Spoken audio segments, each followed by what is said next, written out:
Okay, so works for Suite D. This is a really large room. So potentially we're going to need this wall repainted and down there repainted as well. We need to decide if it's going to keep the same color or change colors. Also a deep clean in the property, including a carpet clean, and just doing what we can to this sofa, give it a good clean as well, and obviously clean the bathroom, that's the ensuite, and sort all that gunk out as well. So we do need to investigate and see what's going on here. I think there's some sort of damp issue. It's been one for a while. We've treated it, it's come back. There are air bricks on the outside of this one, on the outside of this wall, so it might have something to do with that.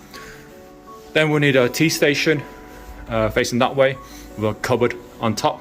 So a cupboard, tea station coming out, and then we'll put a mini